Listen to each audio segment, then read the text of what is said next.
Remember it's just pre-season. Remember it's just pre-season. Remember it was just pre-season. Hi guys and welcome back to the Squirrel Heed YouTube channel. And today we had our match against Barcelona. And I'll be honest with you, I didn't think that. I thought we were going to get absolutely spanked today. I didn't give a score prediction in my preview because I thought we were going to get absolutely dicked all over the park, was one of my phrases I think I've used in private. I thought we were going to get fucked. I thought our defence was going to get absolutely turned over by the likes of Lionel Messi and Luis Suarez on his return, his first game ever, I think, against Liverpool since leaving us. And guys, it just didn't end up that way. And I am remembering that it is pre-season, but I can be excited because that was a hell of a performance by Liverpool. Now, straight away, that was not like, that's not your treble winning performance of Barcelona. Like, even though they had Lionel Messi, Suarez, of course, Munir, who's been playing pretty well. They had a pretty solid midfield in there, pretty solid back four as well, good goalkeeper. They had all those components, but even Barcelona are allowed a bad day. And this was probably not a bad day. It's a pretty bad day, actually, because they lost 4-0, but they just weren't at the races. They just didn't have, for some reason, they just didn't have that clinical edge that they normally have. Like, they got into all the right areas. They just didn't. They weren't able to finish off their chances. Now, let's switch it over to Liverpool's gears and things that I was happy about. Everything that I talked about Liverpool needing to take chances, we took chances today. We had Sturridge out with an apparent another hip injury. I'm hoping that's nothing that's going to drag on into the season too much, maybe just a precaution, something like that. But I'm pretty sure, I'm just going to have a quick double check on this as well now. I think apart from Lallana and Sturridge in the starting lineup, I pretty much got the starting lineup no, I didn't. I got the goalkeeper wrong as well. I thought Manninger was going to come in, but Mignolet did a pretty good job today. Back four, I can't fault. James Milner, unfortunately, going off with an injury, something to do with his heel. I'm hoping that's nothing too serious. But we played very well. We played very well. I can't fault them in any way whatsoever. I thought we were electric. I thought something was going to be happening. Like we started a lot quicker than we normally do in matches. We normally have a bit of like a feeling out period, and today it just seemed like it seemed like the order of the day was, whenever we get the ball, fuck it, we're going to attack. And we're just going to attack and get that ball up the other end of the pitch as fast as possible in the best and most efficient way possible. And the work rate from the players, now I haven't mentioned Lallana a great deal in pre-season because I didn't think he was really going to get into the squad for this game, but he had a hell of a work rate today. I've got no complaints about Adam Lallana whatsoever. His work rate was key in setting up Sadio Mane's goal. Like when he's bursting down the wing, nicks the ball off a Barcelona player, passes it in, it comes back into him. And Mane just cool, composed, right top corner from the inside the box. Brilliant goal.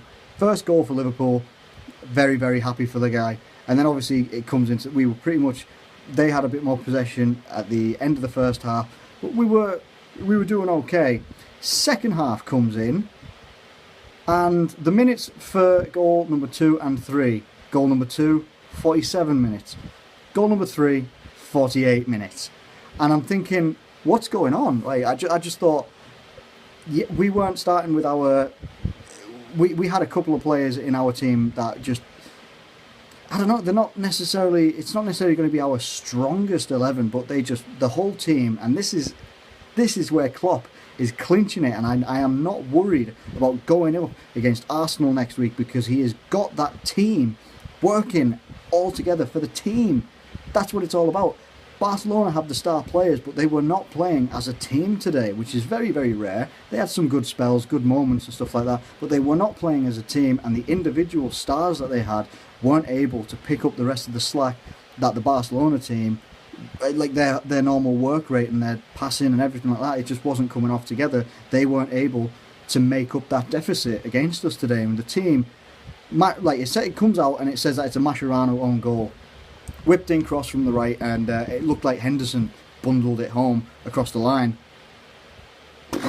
almost, we may as well have had the kick-off, because then Origi comes streaking down through the goalkeeper's legs, 48th minute, Divock Origi goal, and I'm absolutely buzzing while trying not to be too excited and everything like that, realising that it is just a friendly game. If this was a competitive game, I imagine, and I do imagine that you would have had a bit more of a different Barcelona, probably really trying to push it. You would have obviously had Neymar as well, that other star player, currently at the Olympics, so they didn't have that option.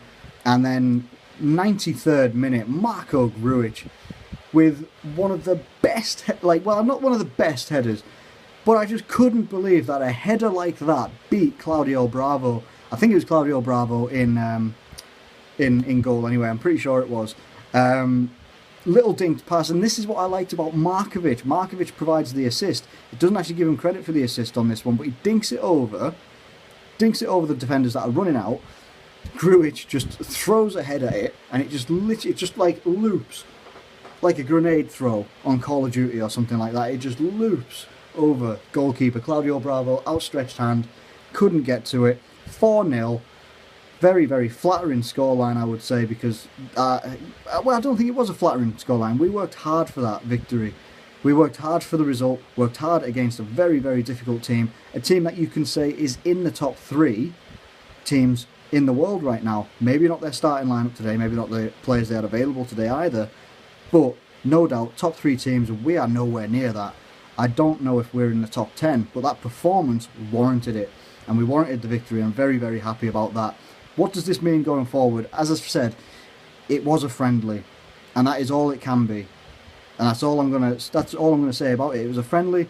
It's not necessarily going to have a bearing on the league, but what does it give us? It gives the players one hell of a boost that they could never have got from playing anybody else. They've still got Mainz to play tomorrow. They've still got those guys to play as well, and I think it's going to be a pretty different team. We've got a lot of confidence now with our first team players, which is especially important, coming up against Arsenal, who can be difficult at the Emirates. It's going to be a difficult game, but I'm a lot more confident now. I'm very pleased with the overall performance. What are your thoughts? More importantly, was any of you there? Because that's a lot of money I can't get down there, I'm afraid. I'm not a paid YouTuber, I'm afraid.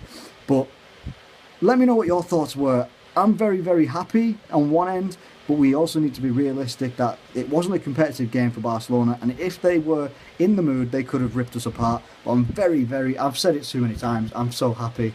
I really am quite happy. Very, very confident coming into the Arsenal game next week. I'm looking forward to it. Are you guys as well? Let me know in the comments below. Like the video if you've enjoyed it. Subscribe if you're new around here, and I will catch you later.